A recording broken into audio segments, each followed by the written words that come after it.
Mana assalomu alaykum avvalambor. Xush kelibsizlar bugungi suhbatimizga.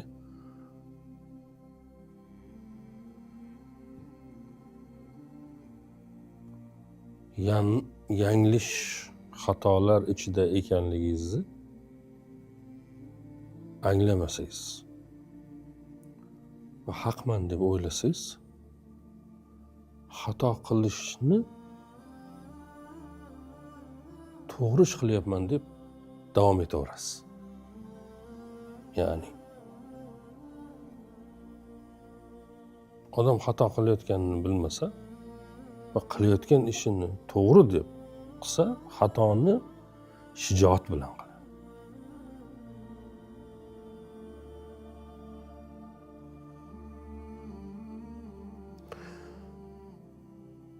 Meni nazdimda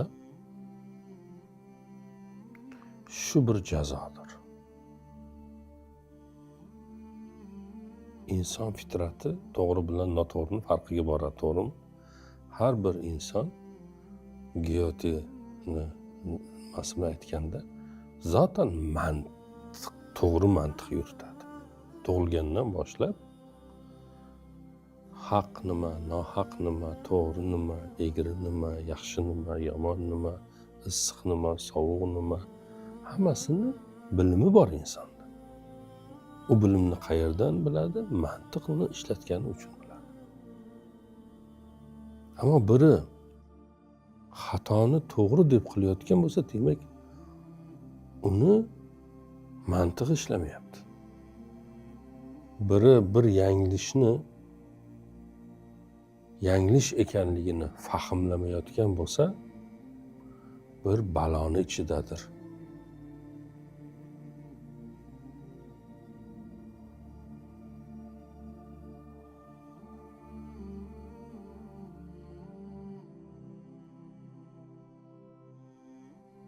Eskilar zo'r aytgan. Ko'zing ko'r ekan seni deydi. Ya'ni hamma ko'radigan narsani qanday ko'rmading degani. Masalan, bir haqqa qarshi chiqayotganlar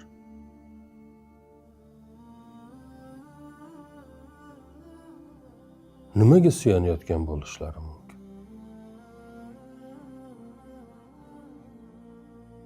Biri bir haqni, to'g'rini aytib turganda orqasidan kelib unga ishonmanglar, bu o'zi bunday deyotgan odam,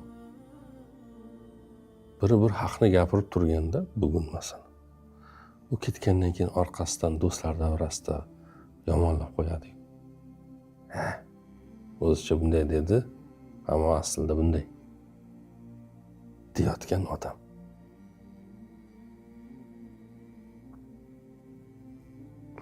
Birini qo'rqmay obro'sizlantirishga jur'at topayotgan odam.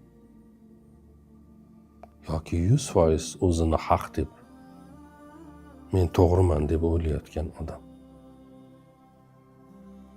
Men bu yerda o'ylayman, mana shu bir balodir. Ya'ni pardalar tushirilgan atrofida. Hamma ko'rayotgan narsani ko'rmaydi.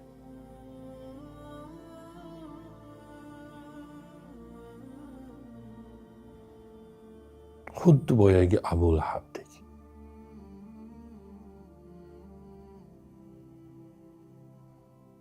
Qayerga borsalar payg'ambarimiz bu bunday deb xalqni da'vat qilsa, orqasidan kelib unga ishonmanglar. Ota bobolaring qilgan ishdan voz kechib endi buni aytganda qilasizlar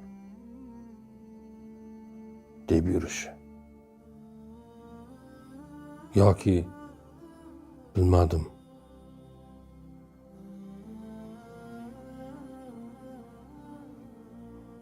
ko'rsam qo'limdagi tosh bilan boshini yoraman deydigan darajada jur'atli bo'lishi birining. Yo'qqa boraman uni. O'ynashmasin men bilan. Kim bo'pti u? Kabi narsalar. Mana shu bir balo deb o'ylayman men. Shunday tutum bir musulmonni xavf ichida qoldirib ketishim, desamki, Muhammad Ali, shu qilgan ishingizga javob berasiz hali. O'ylamang oson qutuldim deb. Bir kun keladi, ko'rsatib qo'yaman sizga desam, sizni bir xavf bilan qo'rqitdim-ku, to'g'rimi? Va ketdim oldingizdan. Sizni shunday qoldirib ketdim. Tahlika, xavotir, qo'rquv ichida. Men qanaqa odamman men? Kimman? Buni qilishga jur'atni men qayerdan olganman? Allohning bir bandasi, Allohga har kuni ibodat qiladigan, har kuni nola qiladigan birini qo'rquv ichida, xavotir ichida yashatish kimni haddi sig'ish kerak? Sig'adi bunday qilishga. Faqat baloni ichidagi odamni deb o'ylayman. Haddi sig'adi. Baloni ichidaligini o'zi bilmaydi. U hozir boradi, Robbisiga duo qiladi. Qalbi qo'rqib turibdi. Qalbi og'rib turibdi. Xavotir ichida turibdi. Men uni anglamayapman. U hozir shikoyat qiladi mendan.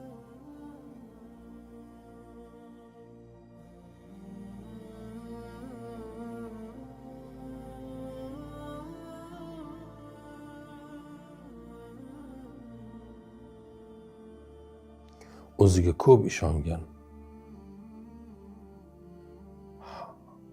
va baloni ichida bo'lgan odamlar juda ham ko'p.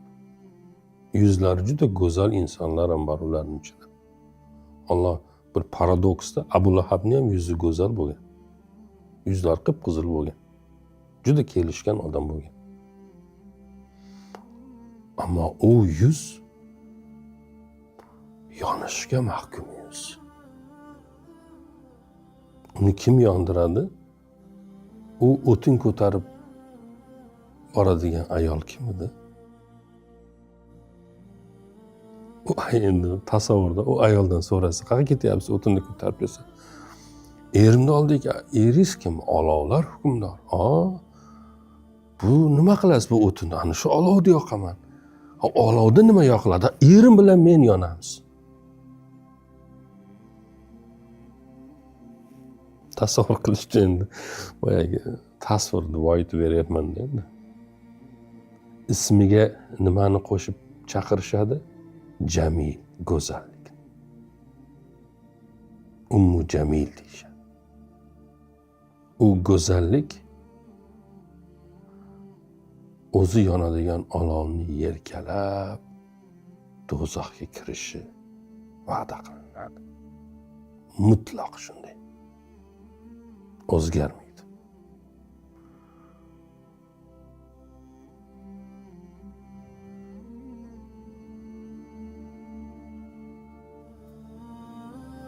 Hozir.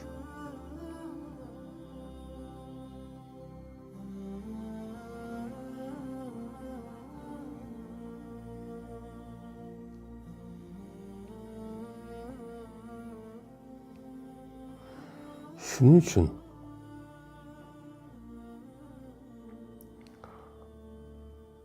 biz ham boshqalar haqida,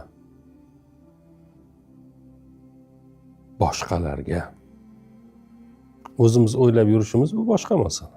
Bu yaxshi odam emasda, bu xatoni ichida-da, bu undayda, bu bundayda deb shubha qilishimiz, gumon qilishimiz, do'stimiz bo'lsa yonimizga chaqirib, do'stim, shu fikr kelib qoldi deyishimiz bu boshqa masala. Ammo falonchi bunday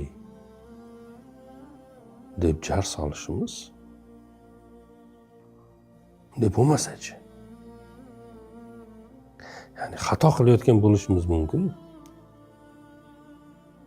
U er xotin ham xato qilyapman deb qilmaganda u ishini.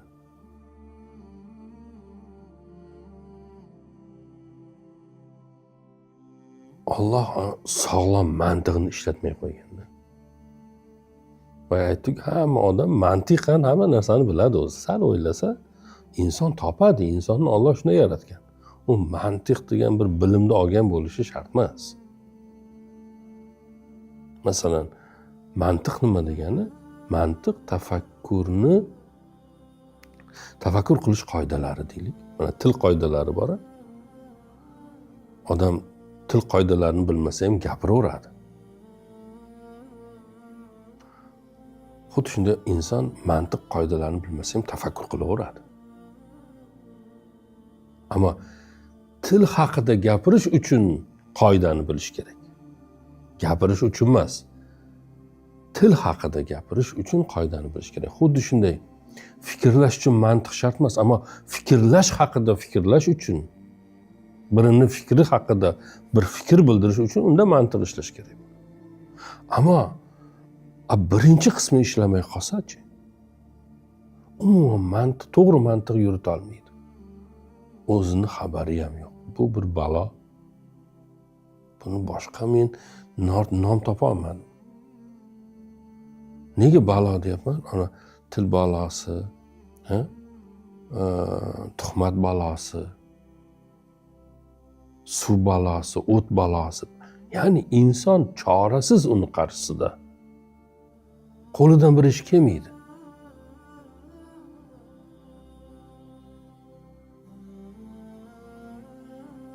Allohning balosi deymiz. Allohning balosi kelganda qo'li quruq birga yonadi. Chorasizlik bor u yerda bir. Meni kimligim, uni ham uncha ahamiyati qolmaydi u yerda. Men qo'rqamanki, mana shu o'zlari bunun ichida biz ham bo'lishim, hamma bo'lishim, bu o'ylab ko'rish uchun aytilayotgan gapda. Katta gapirma deydi-ku eskilar. Pastroq tush deydi-ku, ko'p katta gapirma. Ma'lum emas chunki. Ma'lum emas. Inson yanglish joyda bo'lib turib o'zini to'g'ri joydaman deb o'ylashi mumkin. Unga bu bir balo o'laroq kelgan bo'lishi ham mumkin. Va o'lguncha ham anglamasligi mumkin buni, Alloh asrasin. Shunday o'lib ketishi ham mumkin ana er-xotinga o'xshab. Tirikligida qayerga borishi ma'lum qilib qo'yilgan bo'lishi mumkin. Agar ma'lum qilib qo'yilmaganda edi u er-xotin haqidagi hukm u nozil qilinmasdi.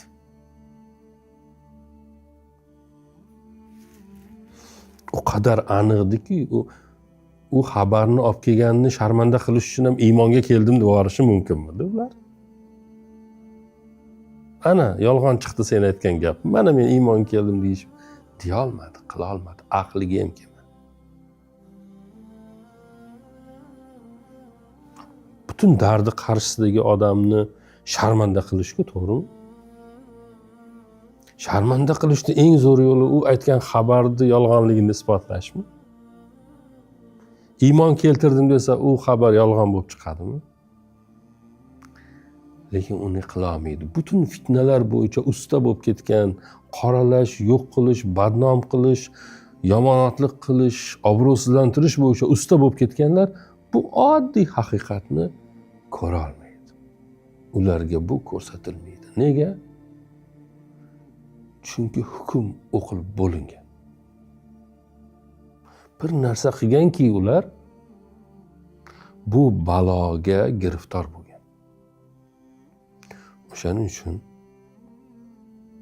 bularni hamma masalanda endi o'zini hayot haqida to'pini boshdan olib qo'yib o'yla degan gap ko'p ishlatiladi-ku.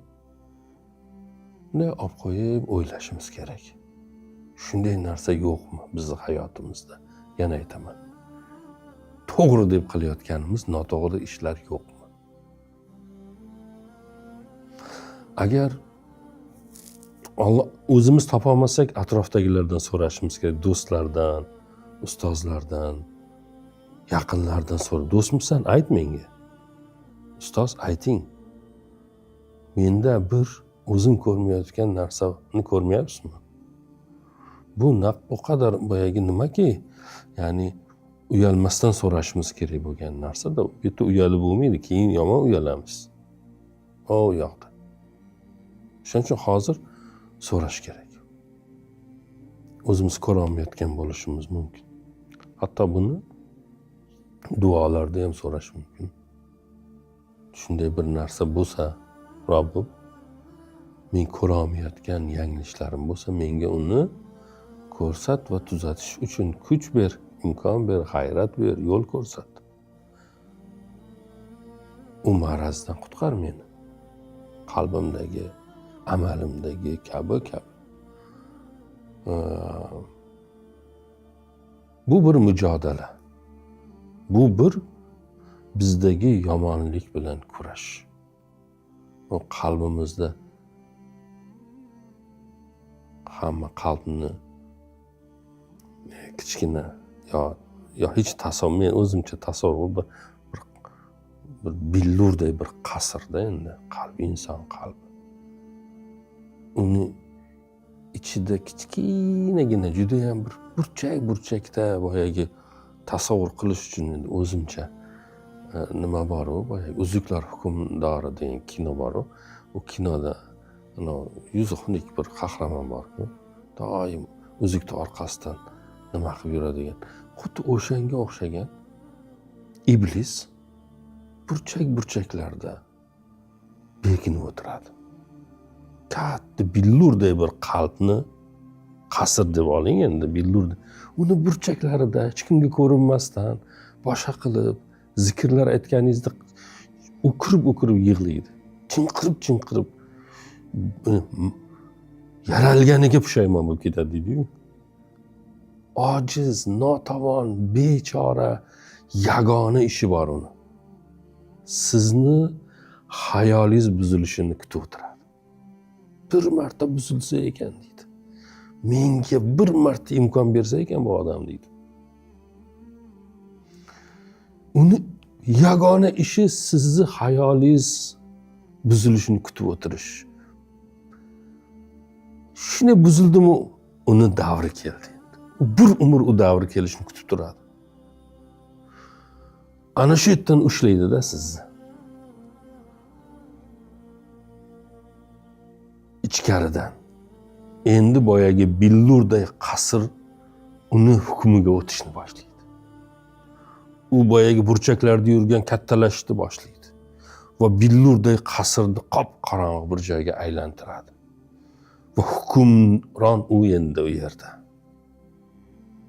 Sizni boshqaradi, sizni aynitadi, vasvasa qiladi sizni. Ammo qo'lingizga yana tasbih olishingiz bilan chinqirib burchak qidirib qoladi, qayerga borishini bilmay. Bu kurash ichida yashaydi inson. Qalbimizda vasvasa qiladigan deb ta'riflanganda, o'qiganimda ustozlarimiz mana shunday qilib tushuntirib bergan. Tushunishimiz uchun. Qo'rqoq, notavon, g'azabga uchragan, tashlandiq iblis bolalari. Billurday qasr burchaklarida vaqt kelishini kutib yashaydi. U vaqtni berasizmi? Berishni istaysizmi? Hech kim istamaydi. Ammo kunda 1000 martalab ularga imkon beramiz. Vasvas qilish uchun. G'ulg'ulalar, boshqa narsalar. Mana bu narsalar haqida tafakkur qilib, o'ylab, nega unday ekan, nega bunday ekan, nima qilsam bunday bo'lar ekan, qanday qilib bir nima deydi? Dunyo haqida hamma bilimga ega bo'lishingiz mumkin. Ammo bu bilimni bilmasangiz, o'zingizni kimligingiz va qanday boshqarishingiz mumkin, o'zini tanimaydi bu deymiz. Dunyoni tanibdi, o'zini tanimabdi deymiz. Dunyo haqida hamma bilimga ega, o'zi haqida hech narsani bilmaydi. Hamma bilgan narsalarni biladi. Sizni siz qilib turgan narsa hech kim bilmaydigan tomoningizdir.